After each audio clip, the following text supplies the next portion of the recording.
Hey guys, wanted to go over a couple of things that have changed. I guess you could call this sort of like an update video. I had a lot of comments on different things that I did. One of them was about the lighting aim of the headlight and a bogging issue that people have been having that I didn't have, and then after I changed the jetting a few times I realized I was having it too. Turns out it had nothing to do with the jetting at all. It was just coincidental. What ended up happening is let's see if I can show you this. On the stock carb, they have this O-ring here. The Nibby also has this type of O-ring. Since the O-ring obviously is made to seal, right? Let me see if I can adjust this a little bit. It's made to seal up the exhaust manifold, the intake manifold on the engine with the carb, of course, right? Well, naturally the O-ring protrudes out beyond the surface of this flange. What happens is, and I found out because I have a friend and his son, who's 30 years old, works and builds Chinese bikes for customers on a regular basis. I discovered this before he told me this, but it turns out that because this O-ring protrudes slightly past the flange, when it's bolted down to the spacer, if you put a little bit too much tension on it, it ends up flexing the spacer, and this happens. So the bogging issue for me was the fact that air was sneaking by this into the engine when you really, give it a lot of throttle. And that's what caused the bog, because the air was mixing. It was way too much air. Not to mention the air isn't getting in front of the air filter, which is not good.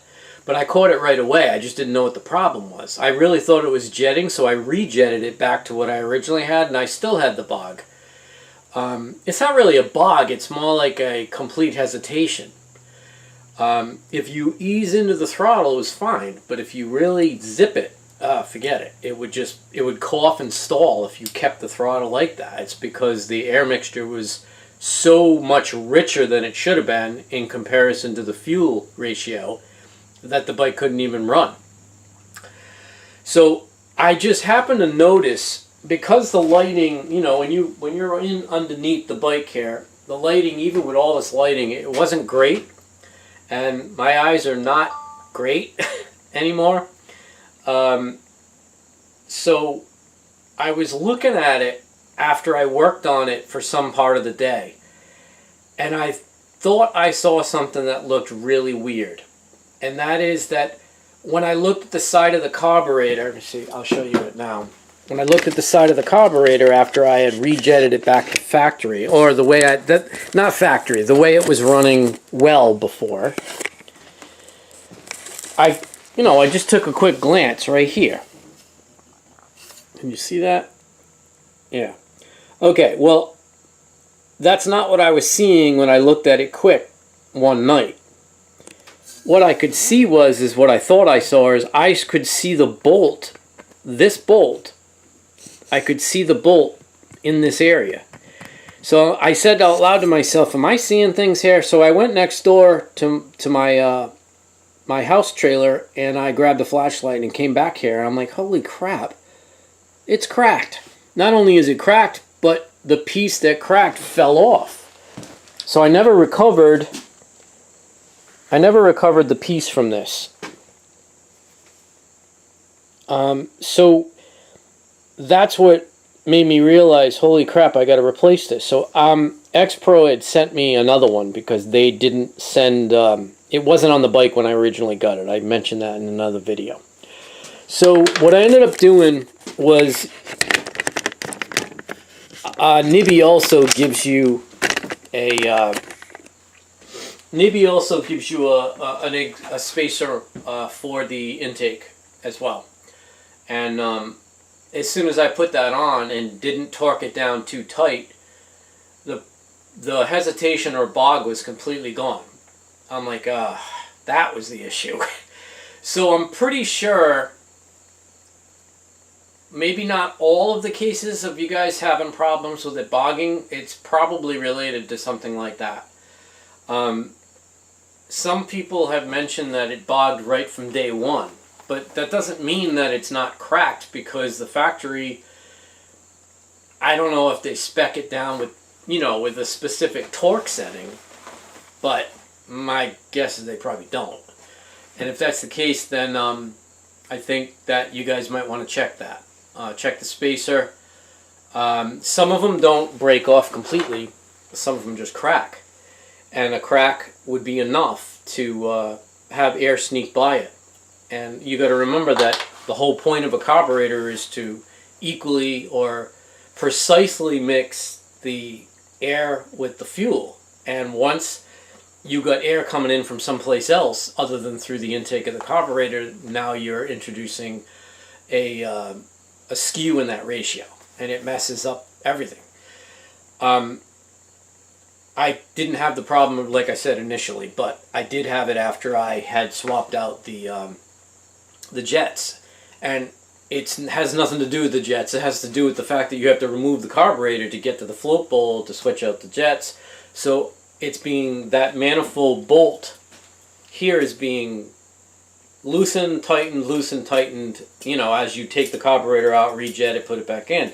So it's eventually going to happen if you're not careful with the torque. Now what I did notice is on the stock carb, the O-ring is not quite as chunky. It doesn't protrude as far off this flange as the nibby does. So it's even more prevalent on the nibby, if you were to install the nibby on the bike, that you might run into this problem where you might have not ran into it on this one, just because the O-ring sticks out more. And what happens is, my point, I guess, of what I'm saying is because this spacer is bolted to this area here, I don't know about alignment here, it doesn't really matter, but not for this demonstration. What happens is as you tighten it, you can see that the O-ring is well inside of these mounting bolt holes. So what happens is as you tighten this down, it actually flexes it, because the O-ring's trying to keep a seal around here, but there's no shim by the screw holes. There probably should be a thin gasket washer around here. That would stop this problem from happening, now that I think of it. But what's happening as you tighten it down, if you tighten it down too much, it just keeps, look at that, it just broke off. That's all it takes to break that off. It's very brittle, so I just broke it again. Okay, so anyway, that was the thing that I think you guys should check, is just double check if you're having a bog problem. Check this this spacer. I think the nibby spacer is not quite as brittle as this. It looks almost identical, but I don't think it's quite as brittle as the factory one. This carb, as I mentioned before, it does work, but there's a couple of things with it. One, it doesn't use standard jets, which is a problem. It has peened over screw mounts for the float bowl, which makes it a little bit more difficult to get off, but that's an easy fix by cutting in a slot. But the other issue with it is, what the heck was it? Oh, man. Oh, yeah. The M-extra screw is buried underneath here. So when it's installed on the bike, you can't even get to the M-extra screw. Believe me when I tell you, I actually made a tool to try to adjust it. If I can find it, I'll show it to you. Here it is. I made a tool, and it does fit up in here. The problem is you don't have any clearance on the bottom of the carburetor because the cylinder of the engine is hitting it. So, okay. Next, I had a comment today about headlight aim.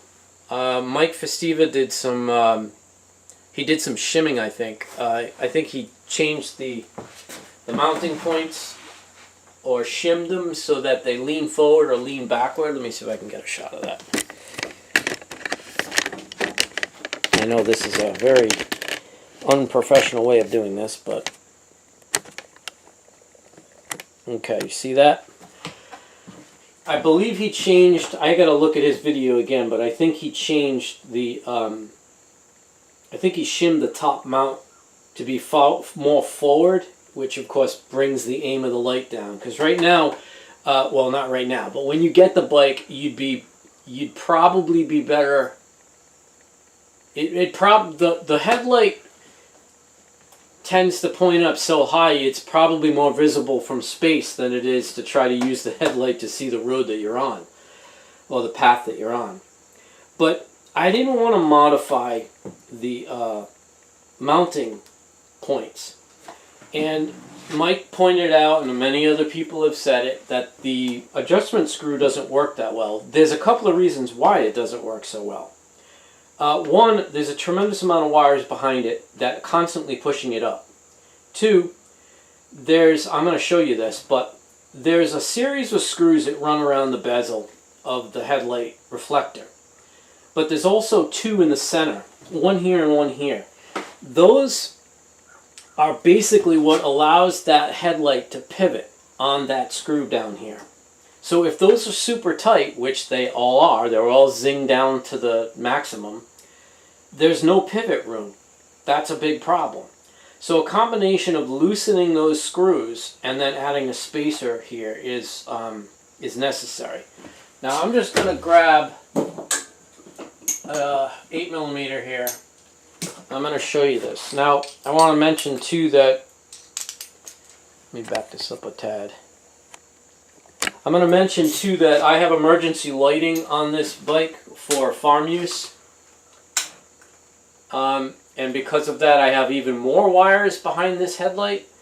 So it'll go through a sequence of different lighting flash patterns. Anyway, because I have that, I have even more stuff behind this headlight.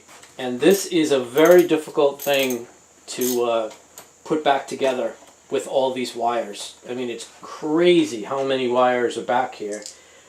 And the little rubber boot that's back here contains most of them. The problem is that the headlight itself, the socket area of the headlight is so big that you really have to work to get it all tucked away nice again. Now I'm just gonna take apart this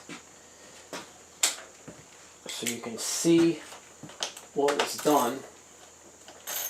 And what I used, I mentioned it in the comment, I used a drywall anchor. For those of you that are not familiar with a drywall anchor, they're basically made so that you can screw a screw or mount something on a drywall wall in a house so that the screw grabs the drywall, otherwise it would just pull out. Okay, so let's see here.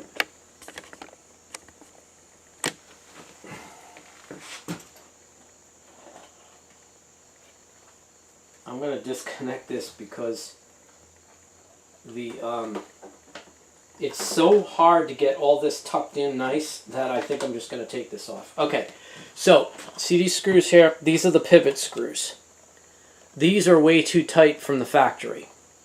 So you got to loosen these up a little bit. And then once they're loose, if you can, I don't know if you can see the distance here. There's a little bit of distance. I can put my fingernail underneath that. Put a little bit of Loctite on this because you don't want these coming out. These screws here hold the bezel down. I mean the headlight reflector into the bezel. These two screws here on each side are what allows this thing to pivot up and down a little bit. It's not the best design, but it does allow it to pivot. So once you do that, see this? This is a drywall anchor I have in here. I'll get the measurement for you. But I basically took the screw out, put the drywall anchor or any spacer that the screw can fit through. I actually drilled it out to make it a little bit easier to push the screw through. But this spacer keeps the distance between the bottom of the light bezel and the cowling of the light itself. And it keeps it so the bottom is tilted out, which of course makes the top tilt down, which makes the beam shine where you want it to shine. So the distance on this, let me see if I can grab a... I'm trying to do this without editing because editing takes forever. Let's see, do I have my metric? Oh man, I'm unprepared. Crap. Alright, I'll just grab my my calipers instead.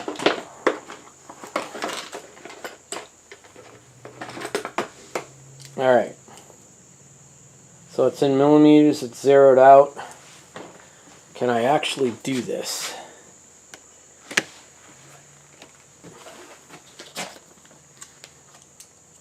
I don't know if I could do this, but we'll try. Ah, I can't get in there. Oh wait, right here.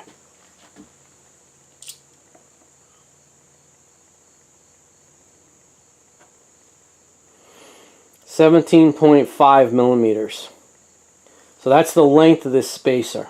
17.5. So if you cut something 17 millimeters long with a hole in the middle and you re-bolt it on, see it's bolted on. This is the factory adjuster screw. I just took the spring off and I put it in between those 2 points. 17 millimeters should give you the proper aim as long as you mount this correctly on the bike. And it does make a big difference. The high beam is not all that effective on this bike, on the headlight assembly. But 17 millimeters, if you get a spacer that's 17 millimeters, it will do the trick for you. Also, I'm going to just show you, since I got this thing open, tucking all this stuff in is not easy. This is very difficult to get this all packed in the right spot. Like this area right here is crucial for the headlight, the back of the headlight assembly to fit into.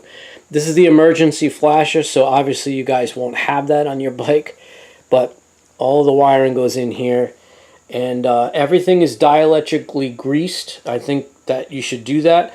There are 2 connectors in here that already have water sealed rubber gaskets. This is one of them. The rest of them are open like this, so I would suggest you use some kind of dielectric grease like this stuff sold at Home Depot. It does the trick, and it will stop any corrosion and any water infiltration from getting in there. Now I'm going to see if I can show you if I have any. Yes, here they are. Drywall anchors. Now these come in kits at Home Depot. They come with screws. You're not going to need the screw. But I just wanted to show you what the drywall anchors look like before I modified them. So all I did was cut these down. And I drilled through where the screw goes through and blew out the hole right in the back. And I experimented for the right length, but 17.2 millimeters is the length that you want this. And then once you put that into the headlight area right here, you'll find that that's the right spacing. These drywall anchors right here are not the exact ones that I use. You can see that the one on the headlight's a little thicker because these things were designed for number 14 screws, whereas these are probably, I don't know, number 8s, I think. So yeah, that's the easiest way to do it. Just go pick up a couple of dollars worth of drywall anchors at Home Depot or whatever. Cut it at 17 millimeters. Blow a hole through it so you can slide the factory bolt through, and once that's done, and just remember to loosen these screws a little bit, the center ones. That's all it takes. Once you do that, you should find that the headlight could be aimed properly. Like I said though, make sure that these things are, the headlight is mounted into this cradle properly. If you don't, then the aim's going to be off. But no matter what you do, as long as you put that spacer in at around the 17 millimeter mark as far as its length goes, you should find that your headlight gets aimed much better, because it was way off. It was pointing into space. So I hope that helps you guys. have a better idea. I'm going to make another video right now actually talking about NIBI, because this was a problem. Not the carb itself, but the company. Okay.